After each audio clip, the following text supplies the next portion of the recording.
Então eu vou falar basicamente sobre 3 aspectos aqui. Sobre o ambiente, sobre o ambiente e a motivação, sobre uma prática positiva e uma maneira da gente praticar de uma maneira mais eficaz, mais inteligente, né? E tudo que eu vou falar aqui, como eu disse, é para vocês todos, professores, pais, alunos, quem estiver por aí, tá bom? Então vamos lá. Sobre o ambiente, a primeira coisa que a gente tem que pensar quando a gente vai falar em termos de criança, né, no caso dos pais aqui, é que, primeiro, esse livro é um livro muito interessante de se ler, pena que a gente não tem ele em português, mas é um livro bem bacana. Então algumas coisas que eu vou falar são ditas pela autora, né, a Cynthia Richards, e ela coloca que a natureza dos estudos é bem diferente da natureza das crianças, o que é verdade, né? Ela comenta que as crianças amam tocar seus instrumentos, mas não gostam de estudar, e assim é, principalmente no começo, né? E uma boa prática a gente sabe que exige muita repetição.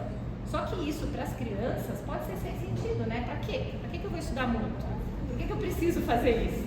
Né? Então a gente se pergunta, já que essas naturezas são diferentes, né, como que a gente faz para motivar? Para que pelo menos que seja divertido? Porque se a criança não gosta, no princípio ela não gosta, com o tempo ela passa a gostar, como que a gente pode fazer para que isso seja divertido, que isso seja motivador? Porque no começo, né, das crianças, quanto menor, isso mais vale, é que a primeira fonte de motivação são os pais, né? Então, essa motivação vai ter que vir de fora, e com o tempo ela passa a vir de dentro para fora. No começo é de fora para dentro, os pais arrumando 1000 maneiras para conseguir essa motivação, e depois de um tempo ela começa a ser mais natural. Então, por exemplo, eu tenho uma aluna que agora está com 8 anos e meio, e ela começou a estudar piano com 4 para 5 anos, mais ou menos. E no começo as primeiras aulas era muito gostoso, ela gostava de ir para o piano, de praticar em casa, e com o tempo ela foi perdendo um pouco a motivação, o que tem a ver com ela tinha uma irmã muito pequena, muito menor. Então, era um bebê, então a mãe tinha que dar muita atenção para o bebê e não conseguia de fato sentar com ela no piano. Então foram meses, eu diria que mais de ano ali, em que a mãe se esforçando para conseguir uma motivação, mas que era difícil e tal, e a gente conversando sempre com a mãe, até que a mãe conseguiu ir encontrando maneiras divertidas e criativas de fazer ela estudar. E hoje ela está começando o livro 2 e assim, muito motivada, muito motivada. E ela senta no piano e diz que a mãe fala assim, agora é difícil tirar ela do piano. Porque agora a motivação vem de dentro, porque ela toca, ela vê que ela consegue tocar bem, e aí ela quer tocar mais. Porque quando a gente faz uma coisa que a gente faz bem, a gente quer fazer mais. É o que Suzuki chama de sucesso gera sucesso. Só que a mãe usa coisas muito criativas. Então, por exemplo, esses dias elas estavam brincando, as duas, a irmã menor faz aula de flauta doce. Estavam as duas brincando, a mãe chegou me contando, com uma bexiga em casa, né, um balão de aniversário. E brinca com o balão, e brinca, vamos praticar só mais um pouquinho, e brincando com o balão, vamos praticar só mais um pouquinho, e brincando com o balão. A mãe pensou, como que eu vou fazer esse balão fazer parte do estudo? Né? Então, para pequena, a mãe fez toda vez que nós estávamos trabalhando respiração essa semana, na atividade da flauta, então toda vez que ela tinha que abrir a boca para respirar, a mãe jogava o balão para cima, o balão cheio, e aí o balão descia, a mãe segurava, tinha que respirar, jogava o balão para cima. Para maior, usou, acho que se ela tivesse que prestar atenção em algum ponto da música específico, ela passava o balão assim na frente da menina, a menina lembrava e tocava. Então a mãe acabou aproveitando algo que elas estavam brincando no momento para trazer aquilo como uma motivação. Então são coisas que exigem criatividade. E hoje a maior não precisa mais disso. É claro, viu a menor fazendo, quis que, né, é uma criança também, quis que de alguma maneira aquilo fizesse parte da prática dela. Mas é uma coisa que vai vindo. Então se os pais têm essa criatividade e brincam de praticar, a criança passa a gostar. É uma coisa que fala, vamos praticar, senta ali, eu vou, vai de novo, é chato, né? Então tem que ser gostoso. Né? Então eu vou dar algumas dicas de jogos e brincadeiras aqui para pais, para professores, que possam ajudar essa prática a ser mais motivadora. Não grita não, nos jogos. Aqui, desculpa, ali. Eu estou um pouco perdida. Aí, está certo. Então jogos e brincadeiras sempre vão ser motivadores, então você pode criar jogos em casa, por exemplo, fazer cartões com os nomes das músicas e sortear esses cartões, músicas que já foram aprendidas de revisão, sortear, agora a gente vai tocar esse. Ou esconde os cartões pela casa, fazer uma caça ao tesouro com os cartões da revisão. Ah, vamos lá, tá feia, tá quente, ou a pista tá em determinado lugar, e a criança vai, brinca, acha o cartão, tem que tocar aquela música e vai, procura outra. Ou seja, tá brincando, a criança não tá praticando, pra ela tá brincando, e pra gente ela tá no mínimo fazendo a revisão. Claro que praticar é diferente de tocar, a gente vai chegar nisso, mas pelo menos para revisão, né? Dá para também pensar em fazer desafios diferentes. Então, o desafio de tocar 5 vezes certas o trecho que a gente precisa praticar. Cada vez que a gente acerta, a gente pinta alguma coisa. Ou cada vez que a gente acerta, a gente pega um botão bonito e coloca na frente do piano. Ou um brinquedo bonitinho. Vamos tocar para esses 5 brinquedos, só que tem que tocar certo, senão eles vão embora. Alguma coisa assim, né? Coisas que vão motivando para querer repetir também. Ah, vamos jogar um dado. Dado, se a gente tira um número pequeno no dado, 1 ou 2, num jogo não é muita sorte, né? Então vamos querer tirar um número maior, vamos querer tirar 3, 4, 5, 6. Tem dados que vão até 12, que vão até 20. Então vamos jogar um dado e ver quantas vezes a gente vai repetir. Ok, agora a gente vai repetir com foco. Vamos jogar de novo e assim por diante. Então tem várias estratégias. Por exemplo, uma moeda. Se sair cara, a gente pratica essa tarefa. Se sair coroa, a gente pratica outra tarefa. Aí a criança quer jogar, e aí vai, pratica. Então, dicas de coisas legais. No final, eu vou deixar uma relação de ideias para que vocês possam ter. Depois a gente manda pedir para a professora Rosa Luciana encaminhar os slides para vocês com essas ideias. E, claro, usem a criatividade para criar obras. Então, os jogos, os desafios são interessantes. Outra coisa legal é fazer recitais para os brinquedos. Então, sei lá, tem um monte de carrinho, ou tem um monte de boneca, ou tem um monte de bichinho de pelúcia, vamos organizar eles sentadinhos igual vocês estão aqui. Vamos fazer um recital. Ok, qual a primeira música que nós vamos tocar? Então, músicas que já estão prontas, que já estão bonitas, bem tocadas. Vamos tocar para eles. Vamos fazer hoje uma noite, um jantar, noite da pizza com música ao vivo. Então, antes de começar a pizza, todo mundo senta, assiste, bate palma, né? E aí depois vamos para a pizza. Ou vamos fazer um recital online para a família que mora longe. Isso a gente aprendeu com a pandemia, né, gente? Faz uma chamadinha de vídeo no WhatsApp mesmo. Ok, agora vamos tocar. A família do outro lado aplaude. Isso, né, cria um ambiente de apoio para o aluno e também faz o aluno ter uma autoestima maior. Além de que incentiva a praticar mais, porque se a gente vai fazer um recital, a gente quer tocar bonito. A gente quer dar a nossa música de presente para o outro, a gente quer dar o melhor presente. A gente não vai dar um presente todo amassado, todo embrulhado de qualquer jeito. Isso vale a pena dizer para as crianças. Quando a gente vai fazer um recital, a gente dá o melhor presente. Então a gente se prepara para isso. Então esses recitais, mesmo que seja para os bichinhos de pelúcia, a gente quer dar o melhor recital para eles, né? Então a gente vai se preparar muito bem. Voltando a falar um pouquinho, né, sobre isso, por isso que eu tinha me perdido um pouco aqui, desculpa. Voltando a falar um pouquinho sobre o equilíbrio dessas duas naturezas, do estudo e da criança, a participação dos pais ela vai ser fundamental para o sucesso dessa prática em casa, né? A gente observa que, em geral, os pais que não são músicos, eles pensam que eles não podem ajudar. Verdade ou mentira? No começo, quando você vai entrar, você escuta assim, a professora fala, então, você vai sentar, vai assistir aula. Os pais que não são músicos falam, meu Deus, eu não entendo nada, o que eu vou fazer? Né? Mas se você senta ali na aula e começa a prestar atenção, você vai entendendo o processo. Afinal, é passo a passo, né? Então, se é passo a passo para a criança, e se você presta atenção, é possível. Até um certo ponto, eu diria que vai bem.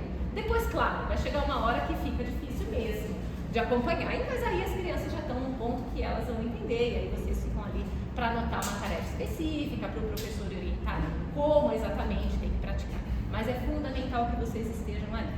Os pais que são músicos ou que estudam música têm que tomar um cuidado muito grande, que é de não antecipar o processo, né? Então, às vezes, mas eu já sei, ela já está tocando essa música, por que eu não posso ensinar outra?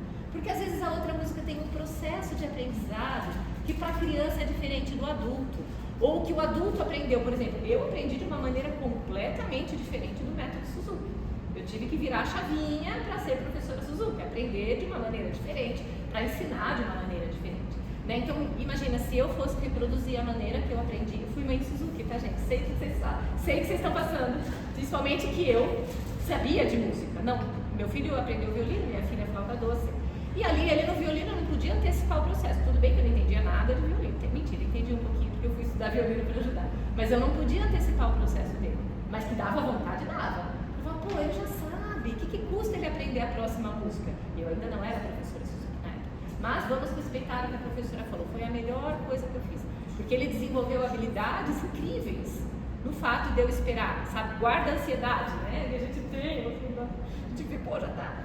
Guarda, porque o processo de aprendizado é diferente. É um aprendizado que leva os alunos muito mais longe do que o método que eu aprendi, por exemplo, que era mais voltado para o método tradicional. Né? Então, os pais segurem, né?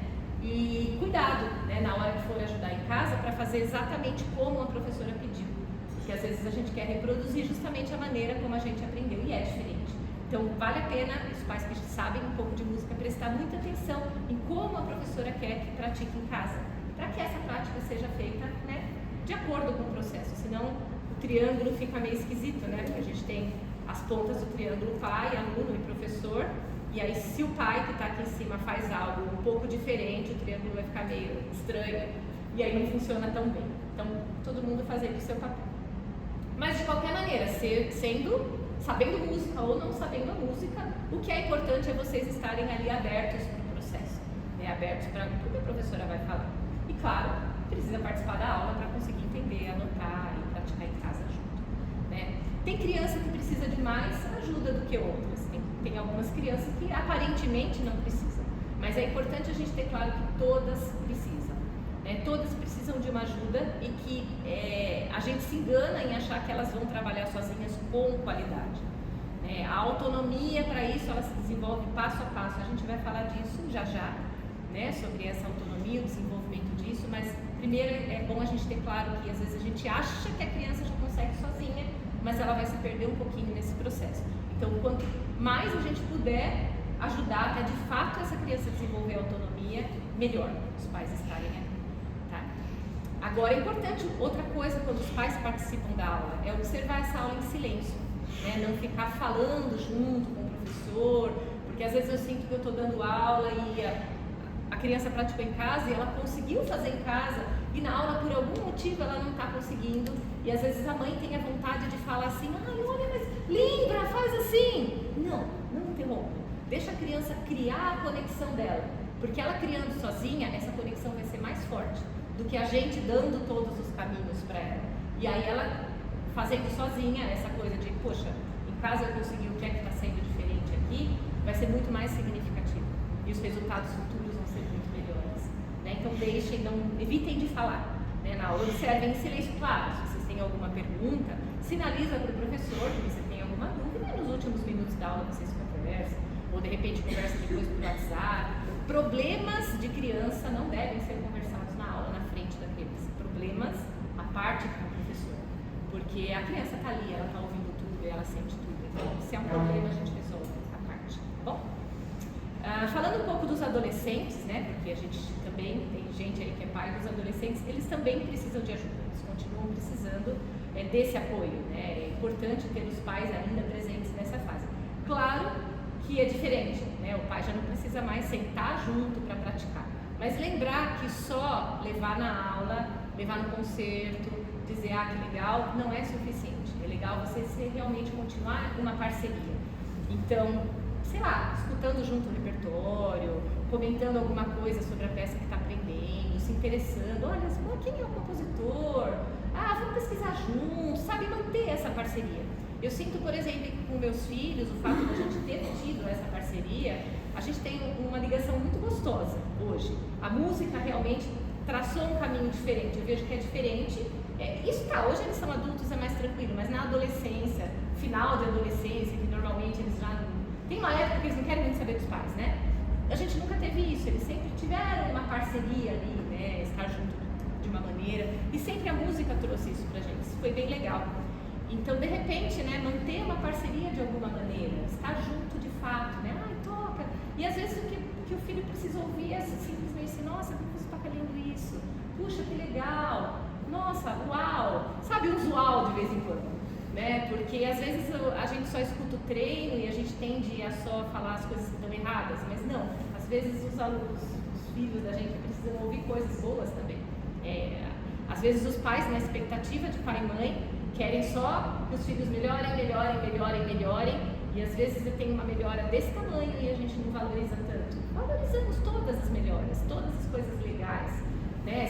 Às vezes tem uma música que toca super bem e a gente ouve, e a gente até sabe que toca super bem, mas a gente nunca chegou lá e falou assim: nossa, você toca muito bem essa música. É gostoso ouvir, né? Faz bem pro ego. Então, lembrem de fazer esses elogios, principalmente os adolescentes, claro, com todas as fases, mas os adolescentes precisam do nosso apoio, sim. Às vezes eles parecem já adultos suficientes, né, grandes o suficientes, mas não são. Eu vejo que meus filhos adultos, até hoje, eles gostam quando eu comento: uau, como você está tocando isso bem, faz bem pro ego. Então, né, vamos pensar nisso, tá bom? Para alguns alunos, independente da idade, tem coisa que é difícil perceber em casa. Então, ainda, né, falando dos adolescentes, perceber sozinho. Então, às vezes tem algum aspecto postural. Eu, por exemplo, tenho 2 alunas adolescentes que elas tendem a subir o ombro quando elas tocam, né? E elas estão estudando, elas não percebem.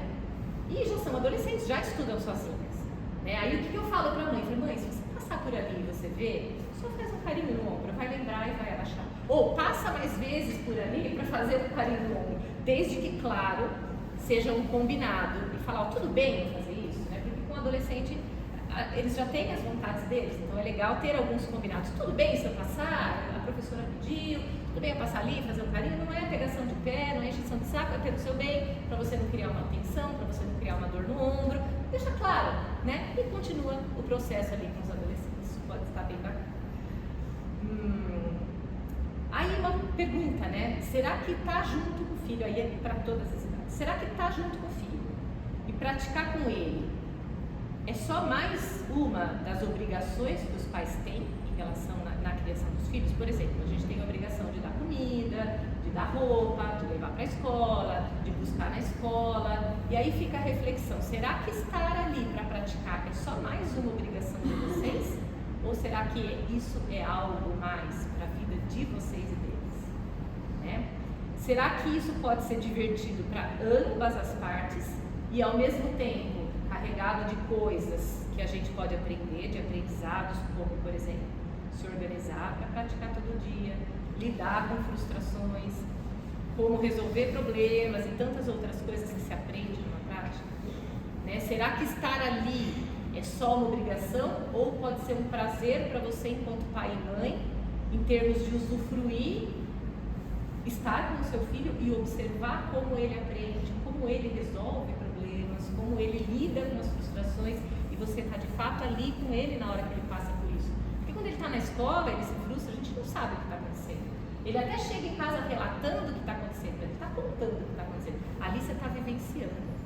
Gente, não tem preço viver isso com os filhos. Pensem com carinho, não tem preço. Então, às vezes, é uma questão de prioridade, né? De pensar o que eu quero, o que isso está trazendo para a minha vida, além de estar trazendo para a vida do meu filho. Pensa. Claro, né? Lembrando sempre que estar junto é uma coisa, ter uma experiência positiva com isso é outra coisa, né? Não pode ser algo pesado, algo enfadonho. De fato, ser positivo. E para que isso seja positivo, as atitudes têm que ser pensadas, né? Quais atitudes a gente tem que ter, né? Então, uma atitude importante é evitar, por exemplo, comentários como: eu disse, falei para você.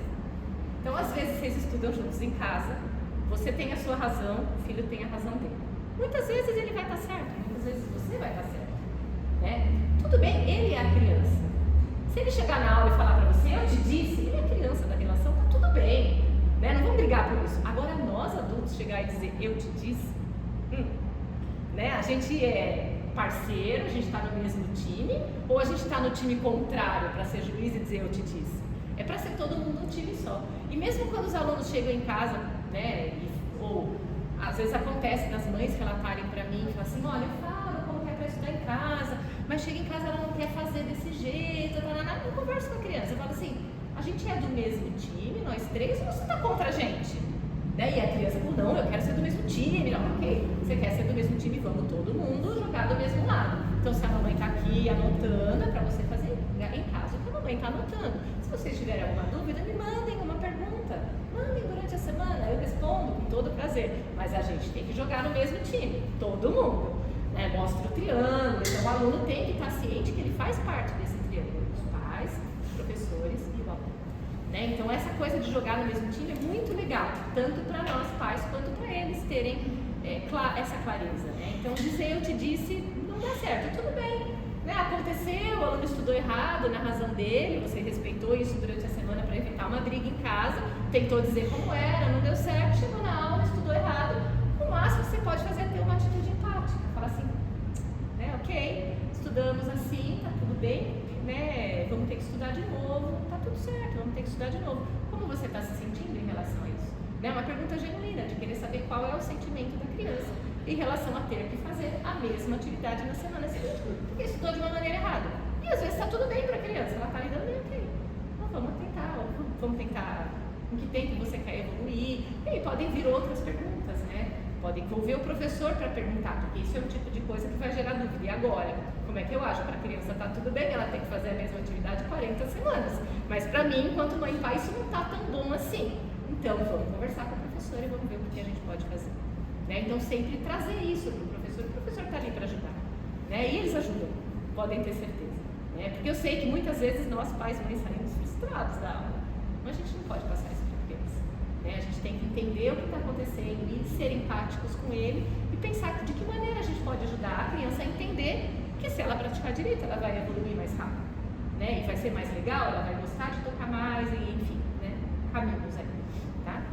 Vou falar uma coisa que pode doer agora. Tá? Mas a maioria das pessoas que fracassam no aprendizado de música é por culpa dos pais.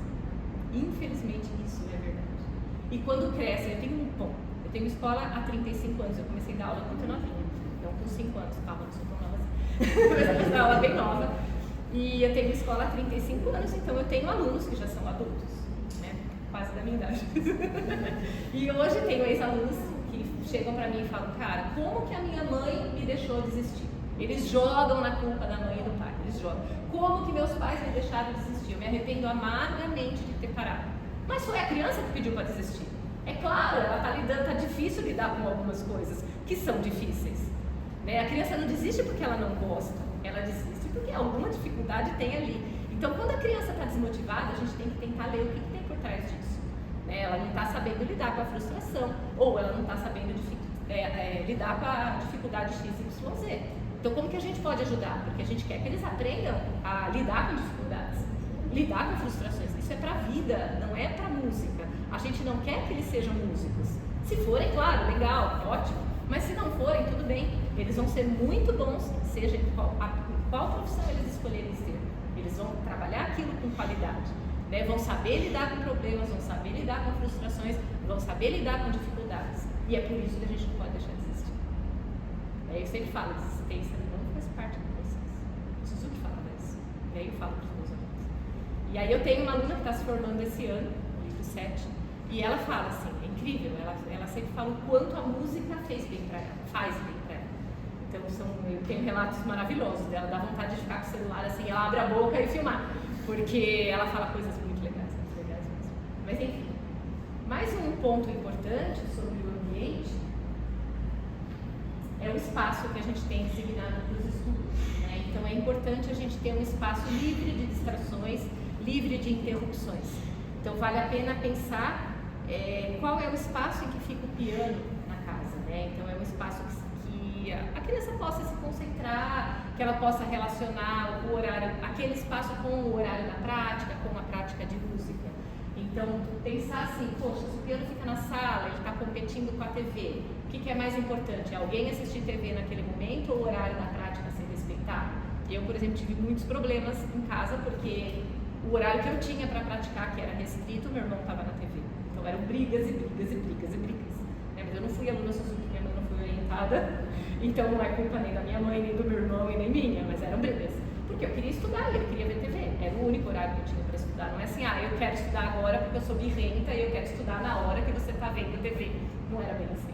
Né? Mas prioridades, né? Então um espaço que o cachorrinho não esteja distraindo a criança na hora, que não tenha um irmão menor ali na hora interagindo e querendo, né, pegar a atenção da mãe e do pai. Então, claro, tem que ser muito criativo.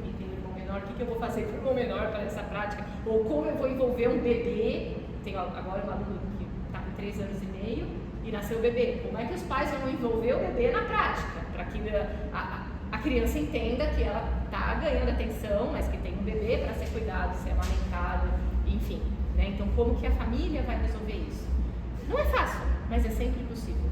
Né? As famílias encontram boas alternativas. Outra coisa importante em relação ao ambiente é ter um instrumento adequado.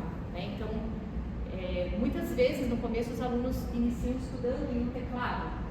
E eu digo para os pais dos meus alunos: comprem, providenciem para o seu filho o melhor instrumento que vocês puderem, porque é como um carro. Né? Se você está com um carro bom, o carro vai, você tem super vontade de ir. Você está com um carro que toda hora quebra, toda hora dá um problema, ou que não responde tão bem, você não vai querer fazer uma viagem de 3 dias com esse carro. Né? Você não vai ter, porque você vai ter sempre uma insegurança, ou porque de fato o carro não responde bem, você não tem paciência com aquilo. Né?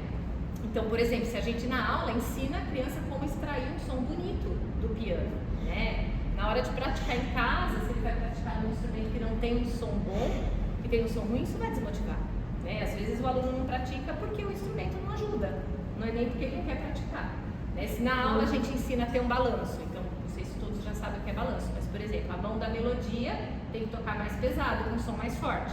A mão da harmonia vai fazer um som mais leve. Só que aí ele chega em casa e ele só tem um teclado que não responde a forte e fraco. Ele não consegue ouvir isso, então desmotiva. Né? Se ele tem que saber que ele precisa afundar bem o dedo na tecla para conseguir um som bom, né? Ter o peso da tecla, aí tem um instrumento que a tecla não tem peso, não vai ser legal.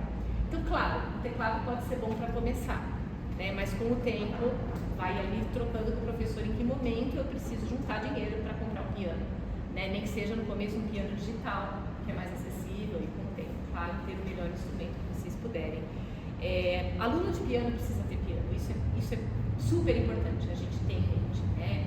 Eu sempre falo para os meus alunos: faz um cofrinho. Eu tenho aluno que vende cupcake na escola, tem uma que vende brownie, a outra vende cookie, uma vende na faculdade porque tem um piano digital, quer trocar por um piano melhor. Então eles vão encontrando meios, né? Tem criança que faz pulseirinha para vender, faz brinquinho para vender, porque eles também querem estar envolvidos em juntar o dinheiro para ter o instrumento deles. Pode demorar um tempo, mas a valorização disso acaba sendo maior. Né? Ou vamos fazer um recital para os amigos e sei lá, avisar os amigos: olha, esse recital é em prol de comprar um instrumento, quem quiser venha de graça, quem quiser dar R$2, R$5 como ingresso para assistir o recital, façam isso. Então é comum isso no meio de músicos, então é uma alternativa, né? Mas é importante a gente pensar que aluno de piano precisa ter um piano.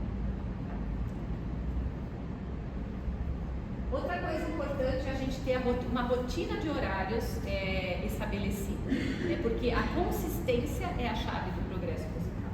Né? Um aluno que tem uma rotina de estudos, que faz todo dia, vai progredir muito mais rápido do que um aluno que pratica esporadicamente. É importante ter essa rotina diária, e aí é que nem escovar o dente. Tem que fazer e acabou. Né? Alguém aqui deixa os filhos passarem o dia inteiro sem escovar dente, 2 dias, 3 dias? Não, né? Mesma coisa com o piano, não dá para levar 2, 3 dias. Mas aí também, claro, a gente tem que ter cuidado, porque isso não pode ser conquistado com ameaça, com bronca, com situações do tipo: tô pagando, se você não estudar, vamos sair da aula. Né? Não é por aí. É uma coisa, aquilo que eu falei, vamos envolver a criança para que ela sinta que aquilo é gostoso. Vamos envolver o adolescente, vamos estar junto para que de fato seja legal. Né? Então, uma dica, porque mesmo que a gente envolva, às vezes a gente faz todas as macaquices do mundo, a criança não quer, porque ela está brincando com outra coisa, tem outras atividades competindo. Uma dica: a gente tem 2 opções. A gente pode praticar logo depois do almoço ou logo depois do lanche da tarde. Qual hora você quer? Ela só tem 2 opções, ela não tem a terceira. E aí ela vai escolher. Né? E se essa fala for consistente, todo dia você só der 2 opções que envolvam a prática e no outro horário, talvez na primeira semana tenha discussão, na segunda semana, na terceira semana não vai ter mais, porque já viu que é todo dia. Né? Mas claro, essa consistência tem que partir da gente. Uma dica é deixar o aluno participar da rotina. Então, ok, segunda-feira, tá, tem natação, tem inglês, tem judô, tem balé. Que hora que a gente vai estudar piano? Tem escola, claro. Que hora a gente vai estudar piano? Pô, segunda-feira é um dia bastante cheio. Então tudo bem, segunda-feira a gente vai tocar 2 músicas no piano, mas a gente vai sentar e vai tocar. Que horas? Entre o balé e o judô? Entre o judô e a natação? Depois de tudo ou antes de tudo? Ó quanta opção que eu dei! Né? A criança escolhe. Ok, anotamos que nessa semana a gente vai experimentar fazer nesse horário. Se der certo, a semana que vem a gente faz assim.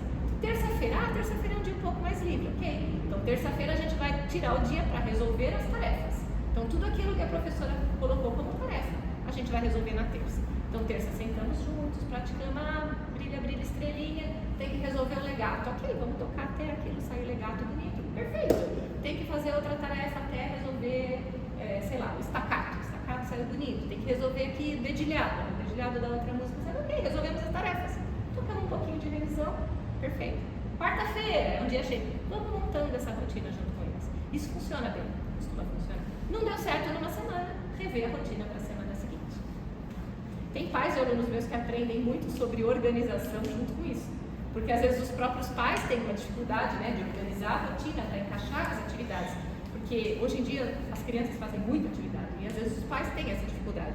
Porque quando chega em casa tem que dar conta de fazer comida, tem que dar conta de dar banho, tem que dar conta de mil outras coisas, a sua vida pessoal, o seu trabalho, e tem que dar conta, né, de estudar. Então também os pais acabam aprendendo muito sobre como encaixar, né, como dar isso, gente. Tá? A consistência é muito, muito importante. Tá? Então, mais uma vez, agora é como comer. Você deixa de comer um dia e no dia seguinte você come o dobro para compensar. Estranho, né? É todo dia. Tá? E quando a gente tem irmãos, né, 2 filhos, é importante ter um horário específico para cada um. Estudar ao mesmo tempo não vai funcionar. Então, um horário para você ficar lá brincando, fazendo lição de casa, depois a gente troca. Importante que o ambiente seja marcado por uma atmosfera encorajadora, né? Isso vai ser criado pelos pais, tá? Então, de que maneira? Então, elogiando o progresso do aluno, como eu falei, por menor que seja, né? Só que aí os pais têm que estar atentos para, de fato, ver o que foi, perceber esse progresso, né? A professora pode ajudar nesse sentido. Também elogiando os esforços do aluno perante os desafios grandes, porque às vezes o desafio é muito grande, o aluno se esforça muito num dia, ele não conseguiu o resultado ainda naquele dia, mas ele se esforçou bastante. Ok, amanhã a gente continua se esforçando, se esforçou bastante hoje, a gente vai conseguir até conseguir o resultado, a gente vai se esforçar. Parabéns! Os esforços, é muito importante a gente valorizar os esforços, porque às vezes a gente tem alunos com muita facilidade e, ok, conseguiu. Ele consegue rápido e em nenhum momento o esforço foi valorizado, porque ele não precisou se esforçar muito, na verdade. Mas ele tem que saber que o esforço é importante. Então, quando você vê que se esforçou um pouquinho mais, valorize esse esforço. Senão, tudo na vida vai querer que seja fácil. Né? Quando a gente fala em elogiar, né, o progresso e tal, a gente tem que só tomar um cuidado. Os elogios têm que ser sinceros e específicos, têm que ser muito pontuais. Então, se eu vou elogiar alguma coisa, não adianta dizer, tá lindo, tô com a música, que lindo. O aluno sabe fazer uma autoavaliação. E, de repente, ele está focando num balanço que não foi bem feito, mas você viu que ele fez bem feito um legato, por exemplo. Então, quando você quiser elogiar, elogie o legato, sabendo que o balanço ainda não está bom. Fala, nossa, que legato lindo você fez nessa música. Né? Ou, nossa, não tem nada, a música não saiu nada boa. Nossa, sua postura está muito linda hoje. Vamos trabalhar o legato? Por exemplo, vamos trabalhar o balanço? Mas elogia algo específico e pontual. Porque o que a criança faz bem, ela quer fazer de novo. Isso é muito importante. Tá bom? Gente, se tiverem alguma dúvida, quiserem interromper, fiquem à vontade, tá bom? Senão eu só vou... E aí é importante na prática a gente destacar se a gente percebe que alguma coisa foi melhorada, algum progresso foi atingido e jogar perguntas, né? Do tipo, de acordo com o que o professor orientou ali. Então, alguma coisa que ainda não deu certo, fala assim, como o professor falou mesmo que a gente podia trabalhar nisso? Vamos ver as anotações? Essa música precisa trabalhar isso aqui. Como você acha que a gente vai trabalhar isso? Como que o professor pediu? Você lembra? Vamos ler junto? Então, ir jogando perguntas é mais efetivo do que a gente dizer o que tem que fazer. Né? A gente dizer, faz assim, faz assim, faz assim, a criança meio que vira um robozinho, só fazendo o que a gente quer que faça. Agora, jogar a pergunta, como que é? Deu certo? Né? Incentiva a ter uma autoavaliação. Isso é para a vida. Muitas coisas são para a vida. Né? E, como eu disse, às vezes com os filhos adolescentes é um pouquinho diferente e às vezes é melhor só elogiar e deixar o feedback corretivo para o professor, né? O aluno sabe às vezes que não deu certo e deixa que o professor corrija o resto. Ok, que lindo, isso deu certo, parabéns, tá. Ou, né, às vezes você vê que está muito frustrado, ter uma atitude empática mesmo. Poxa, está frustrado, o que está acontecendo, quer conversar sobre, né, o que eu posso fazer para te ajudar. Então essa coisa de estar junto mesmo, tá? Às vezes é o que os filhos mais precisam, né? Então, voltando um pouquinho aí nessa atmosfera encorajadora, é importante a gente encorajar também as atitudes positivas, porque às vezes os alunos não têm uma atitude muito boa, ou nós pais não temos uma atitude muito boa, né? Às vezes a gente perde a paciência rápido, ou o aluno fica empurrado. Eu tinha um aluno que toda vez que ele errava, ele batia na cabeça. E aí a gente foi criando jogos para que cada vez que ele batesse na cabeça, ele perdia um ponto. Então ele começava com X pontos, se ele batesse na cabeça, ele perdia um ponto. Hoje, lida com o erro de uma maneira super tranquila. Dá risada quando erra e tenta de novo, super esforçado. Então a gente tentar maneiras de tirar, né, as atitudes que não são tão legais. Ah, vou estudar emburrado. Então, como que a gente vai fazer para tirar, né, para fazer com que estude sorrindo, por exemplo? E nós também, né, porque às vezes quando a criança está emburrada, a gente já quer, e a gente já está sem paciência, porque já 1000 coisas no trabalho aconteceram, então a tendência a brigar é muito fácil, muito rápido. Mas a gente é o adulto da relação, respira fundo, né, e como que a gente pode fazer para que isso seja legal para todo mundo? Porque concorda que se a gente está bravo, se a gente está sem paciência, não vai ser legal para a gente também. Né? E se é para ser divertido dos dois lados, a principal atitude positiva tem que vir da gente. E eu sei que é difícil, às vezes a gente vai com uma atitude super positiva e a criança vem com... E a gente vai de novo... E a gente tem que ir ensinando. Nós temos ali para ensinar. Né? Criatividade. Tem uma pergunta. Claro. Você aconselha outro tipo de reforço para a criança além da fala? Tipo, um doce? Ah, sim, vou falar sobre isso, mas sim, aconselho. Não, mas legal, aconselho sim. Pode ser legal, não como uma chantagem, mas como uma maneira de comemoração ao que foi conseguido. Né? Não é nem uma recompensa, é uma comemoração. Ok, vamos comemorar com um sorvete? Vamos ver, a gente vai chegar ali. Mas boa pergunta, excelente. Né? Então, essa coisa da atitude, todo mundo na casa tem que viver uma atitude ok. Se a gente quer mudar a atitude da criança, a gente tem que ter uma atitude, né, condizente. No livro Educação é Amor, tem uma passagem muito legal que o Suzuki fala sobre um aluno dele, o Koji, que foi viver com ele, Koji, não sei como se pronuncia, que foi viver com ele durante um tempo. Depois, de repente, a Rosa, a Luciana podem mostrar, ou quem tem o livro Educação é Amor, podem procurar ali essa passagem. Muito legal. E esse menino chegou com algumas atitudes ruins na casa e eles queriam tirar essas atitudes. Então, o que eles fizeram para conseguir que o menino tivesse boas atitudes? O menino ficou órfão na guerra e tal, e aí foi morar com eles. Então, vale a pena ler essa passagem, que a gente deu um bom exemplo aí. Tá? Então, meios de dissolver a tensão quando ela aparece, tá bom? Se a gente está falando de um ambiente de aprender música, no nosso ambiente tem que ter música. Né? Então, se a gente for pensar em como a gente aprende a falar alguma palavra nova em outro idioma, por exemplo, a gente precisa ouvir aquela palavra muitas vezes, né? Para a gente poder se familiarizar com a pronúncia correta dela. Então, na música é a mesma coisa. Primeiro a gente tem que escutar muito a música para depois a gente poder aprender. Né? Então, quando a gente escuta, quando a gente acha que já escutou muito, põe mais para escutar os áudios. Tá? E essa parte da escuta dos áudios, por muito tempo, é responsabilidade dos pais. Né? Então, coloque. Ah, não quero ouvir isso! Ok, você não quer, mas eu quero, então eu vou deixar tocando. Eu adoro essas músicas. Não, ou chamar atenção para um detalhe. Nossa, você viu que nesse pedaço é diferente desse? A criança começa a ter um olhar diferente, um ouvido diferente para a música. Né? Porque às vezes, de fato, só escutar como fundo musical, às vezes cansa. E agora, se você traz um olhar diferente para aquilo, essa é uma ajuda aos professores. Para a criança pode ser mais legal o querer ouvir. Né? Então, que tenha música no ambiente. E assim, quando a gente fala ter música no ambiente, não é só o repertório. Eles podem ouvir, devem ouvir outras coisas também. Né? Porque eles não vão tocar só o repertório Suzuki para sempre. A ideia é que ao final do processo eles sejam capazes de tocar qualquer coisa. Né? E como que eles vão tocar qualquer coisa se eles só ouviram o repertório Suzuki? Também, então pode ampliar, tá? Põe músicas de outros países, de outras culturas, jazz, MPB, rock, tudo vale, né? Dosa, põe o repertório, dosa com outros tipos de música em casa, outras músicas instrumentais, não só com piano, com outros instrumentos, enfim, que tenha música. Tá? E aí, chegando no que o Gabriel me perguntou, né, para esse ambiente ficar mais gostoso, a gente pode ter alguns incentivos e algumas recompensas no sentido de vamos comemorar, né?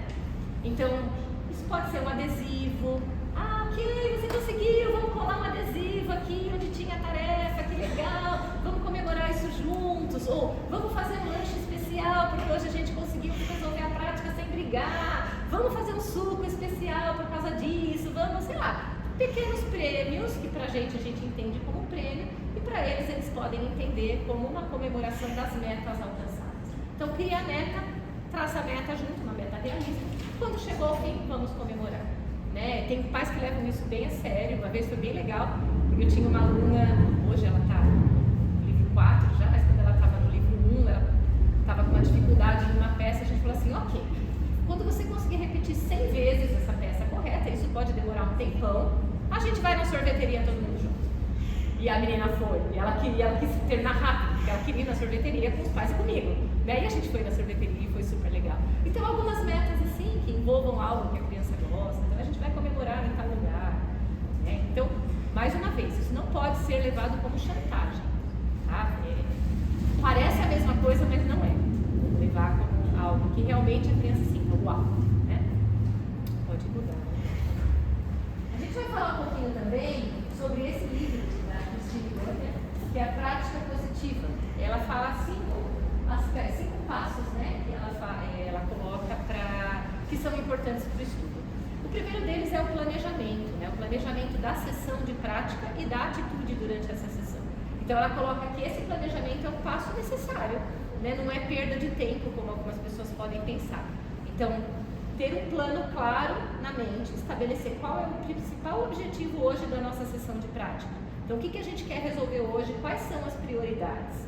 Então, o que a gente vai realizar com sucesso? Então, é resolver esse problema dessa música, ou é resolver essa música, ou é fazer revisão, de acordo com o que a professora passou ali durante a semana, estabelecer qual é a prioridade de cada dia.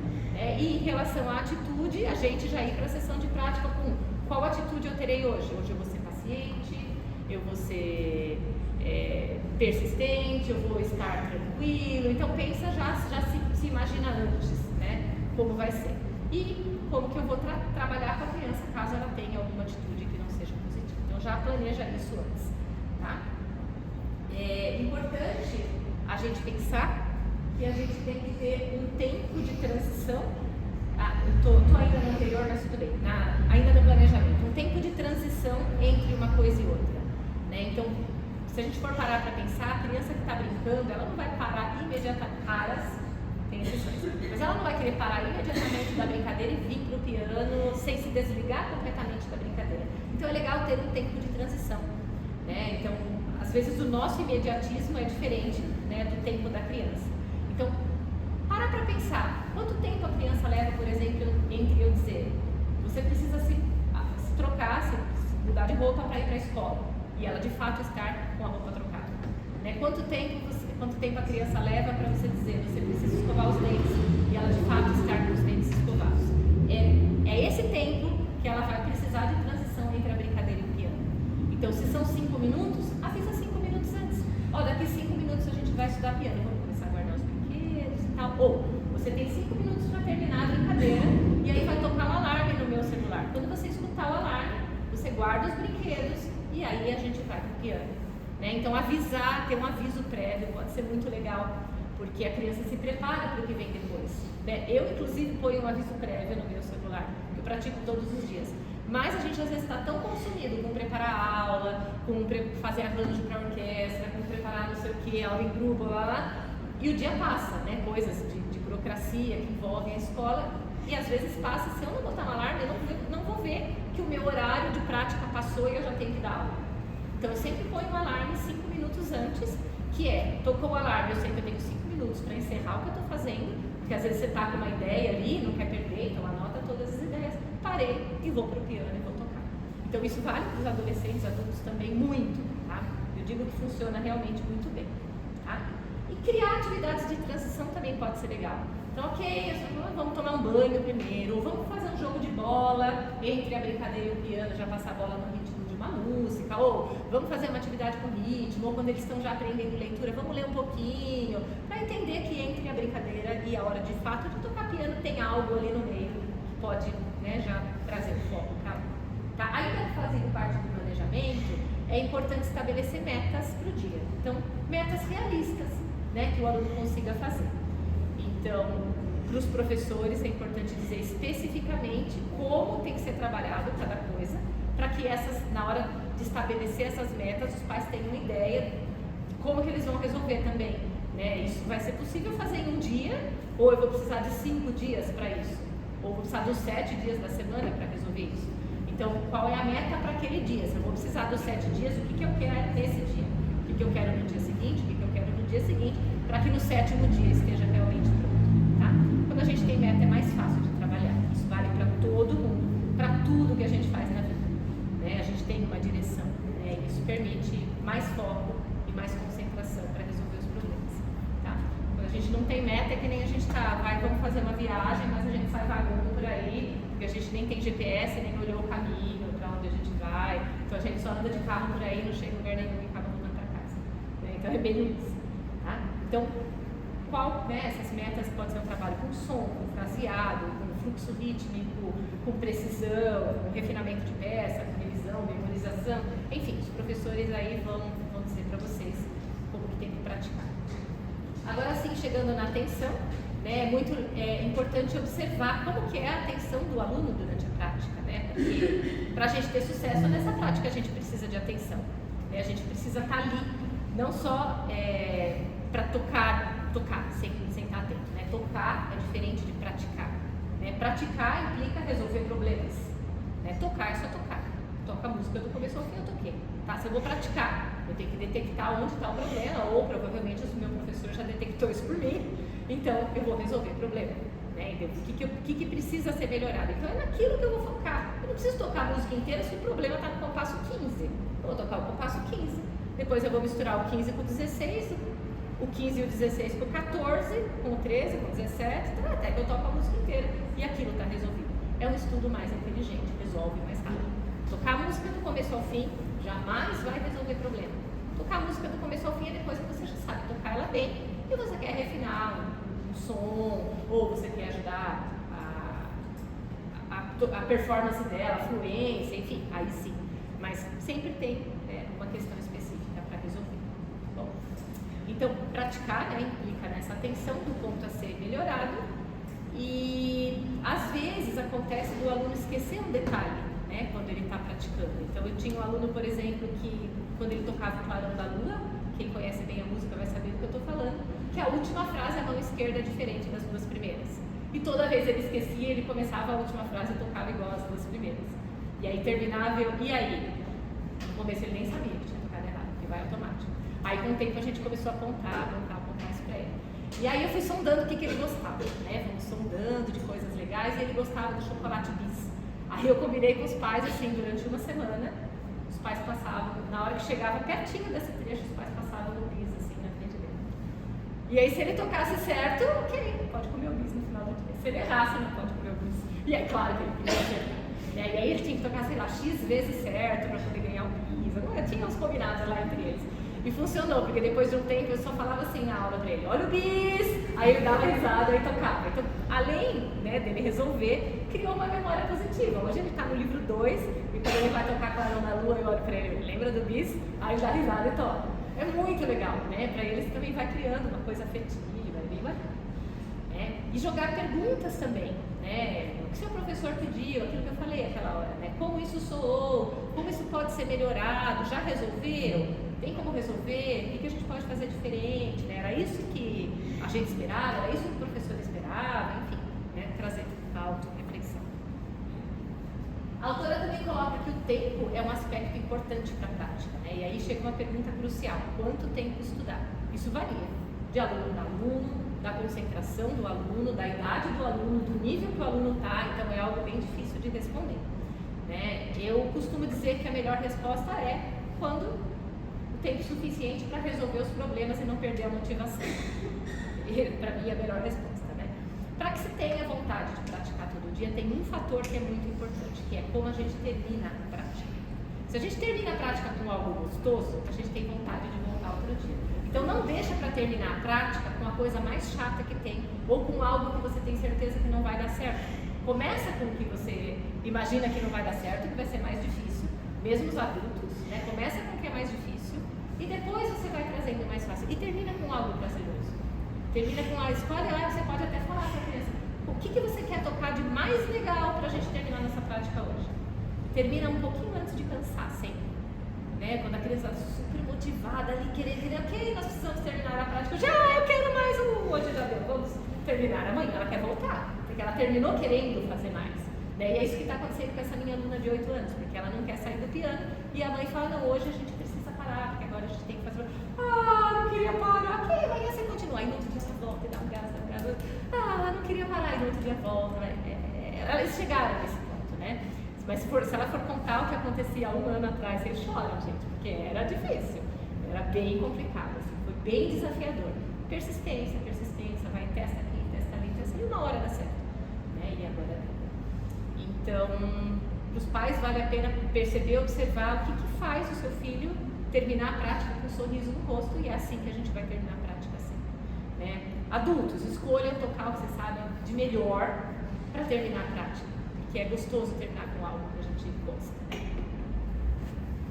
Tá, então, mais um aspecto que está no livro são os resultados, e isso está relacionado a uma avaliação da prática, né? Então, a gente está falando ali tudo isso em relação à sessão de prática, então os resultados também estão relacionados a essa avaliação. Então, se a gente criou metas, se a gente planejou, é hora da gente ver se tudo deu certo. Né? E o que não deu certo, o que a gente vai fazer para o dia seguinte, para a próxima vez. Então, é realmente avaliar o que está acontecendo. Né? Se é uma criança que ainda não quer praticar, que ainda tem a dificuldade, talvez a melhor meta para o dia seja: hoje nós vamos tocar sem brigar. Hoje nós vamos sentar 5 minutos no piano sem brigar, e ter essa atitude positiva para mim já vai ser um bom resultado. Né? E um passo de cada vez, como era o método SUSP. Às vezes a gente quer grandes coisas no começo, mas a gente não tem ainda nem a boa atitude. Então, se a gente faz isso passo a passo, a gente vai conseguir. Tá? Então, pensar, né? A concentração existiu, aquela música foi memorizada, a tarefa foi resolvida, a gente conseguiu o que a gente queria, né? Não subestimar essa etapa da avaliação. Então, caminhando já para o final, a gente não se estender muito, porque demoramos para começar, então estamos atrasando um pouquinho aqui, mas a professora Bia está com os filhos de vocês, não se preocupem, ela não vai deixar vocês, a professora Luciana também está lá, é rapidinho. Tá? Então, a gente vai falar um pouquinho sobre a prática eficaz, tá? Que isso envolve, né, todos esses pontos que estão aqui, né? E a principal fonte de fracasso, né, na habilidade de tocar um instrumento é não saber praticar. Então, às vezes a gente não evolui porque a gente não sabe praticar, né? E vale lembrar que poucas crianças têm um amadurecimento, né, e disciplina necessários para praticar. Não significa que elas não gostam, não significa que elas não vão ter bons resultados na vida. Se os pais forem parceiros, né, como a gente já falou, seguir as instruções recebidas na aula, a probabilidade de ter sucesso acaba sendo maior, né? E vão ajudando as crianças a seguir as instruções que foram recebidas na aula, e pouco a pouco a autonomia vai sendo construída, mas fazendo junto, tá? É que nem amarrar cadarço, né? A gente não fala uma vez, você amarrou o cadarço da criança a vida inteira, aí você falou uma vez, ok, agora a partir de hoje você vai amarrar o cadarço sozinho. É assim que funciona? Não, você vai ficar junto durante um tempo, você vai observar, você vai fazer, vai ter dia que você não vai ter tanta paciência, você vai lá e vai amarrar por ela, vai ter dia que você vai ficar ali fiscalizando, tomar banho, outra coisa. A gente fala assim, a partir de hoje você vai tomar banho sozinho, e não vai conferir se lavou atrás da orelha, se tirou o shampoo do cabelo, né? São coisas que vão sendo construídas. Aqui a autonomia é a mesma coisa. Então, como é que a gente pode fazer? A gente pode ir aos poucos dando papéis. Então, numa semana, por exemplo, ok, essa semana, claro, combinem com o professor antes, né? Tudo. Essa semana você vai ser responsável por 2 músicas da revisão. Essas músicas eu não vou olhar, são sua responsabilidade. No final da semana, a gente vai ver o que aconteceu.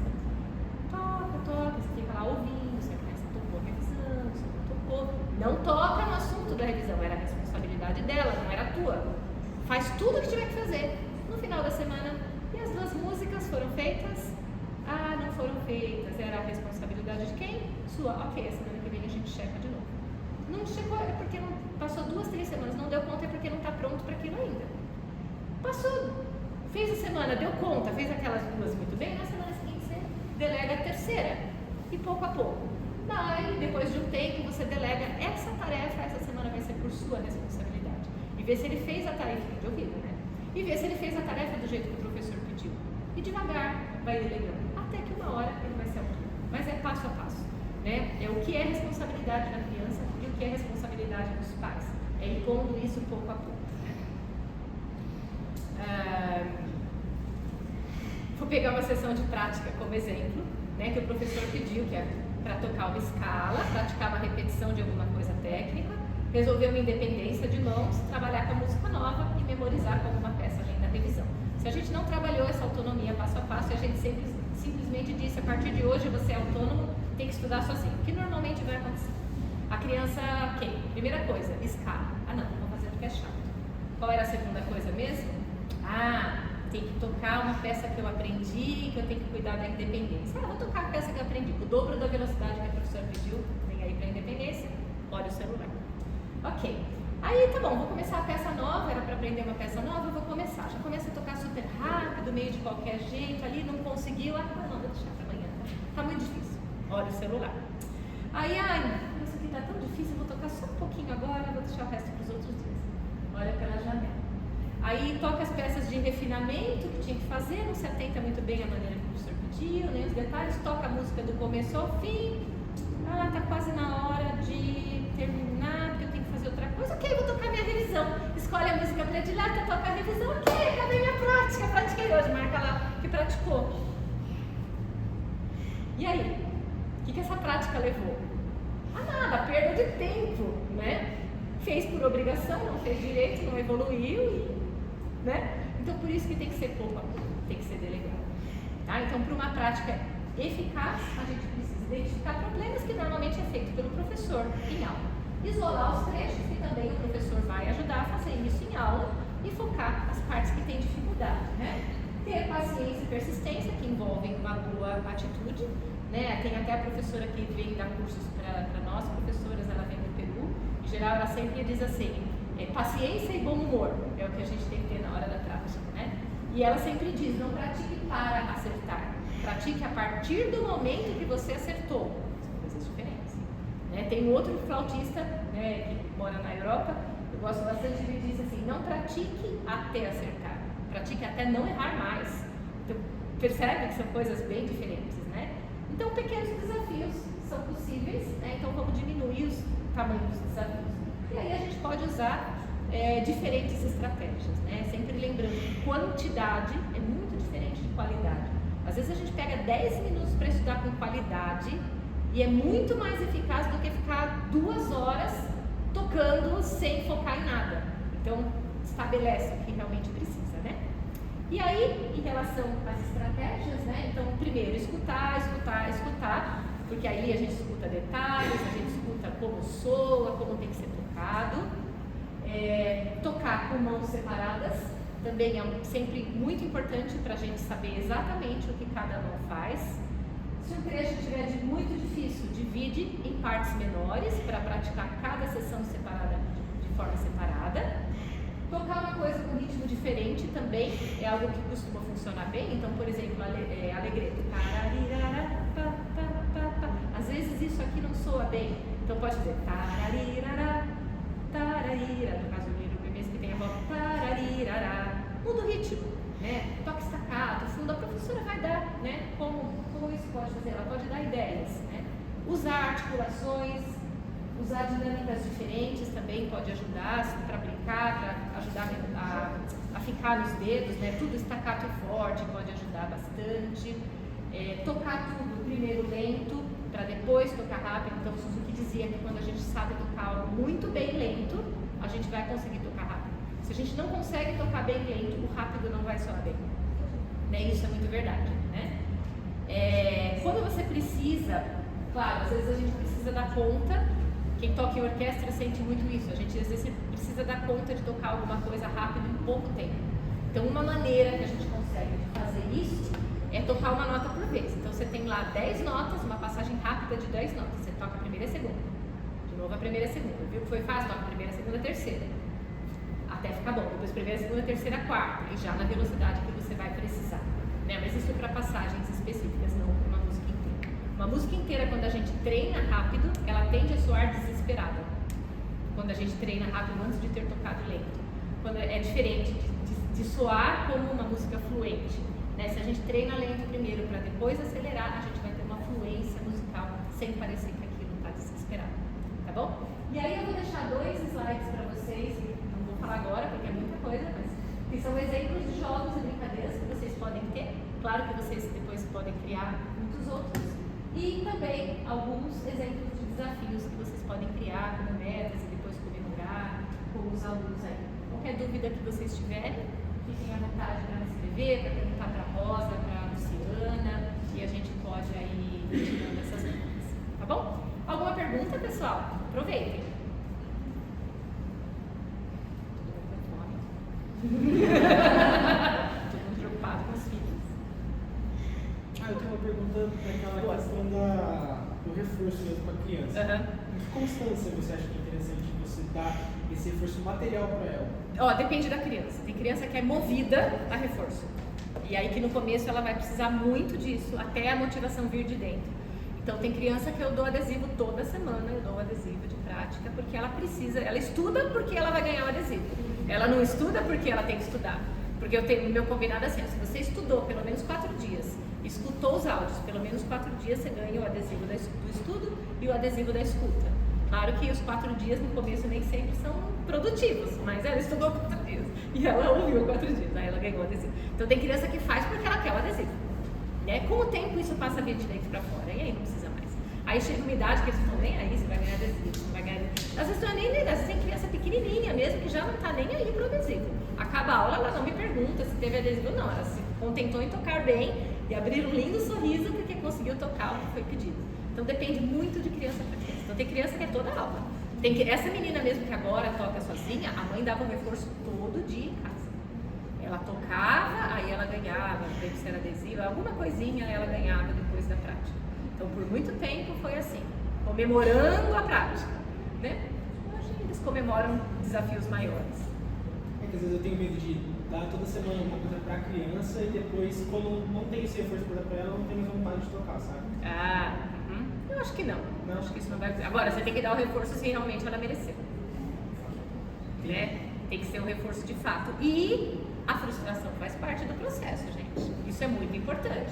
Se o seu combinado foi, a gente vai ganhar um adesivo para comemorar se você resolver X tarefa, e ela não resolveu X tarefa, você pode dizer, nossa, eu adoraria dar um adesivo para você hoje, mas eu acho que o teu adesivo vai esperar para a semana que vem para a sua tarefa ser cumprida. Você não precisa dar o adesivo só porque ela vai ficar triste. A frustração faz parte e ela entender que ela não fez o que era para ter sido feito. Né? Tá bom? Mais alguma dúvida? Fofolete chegando! Uhul! Pessoal, qualquer coisa também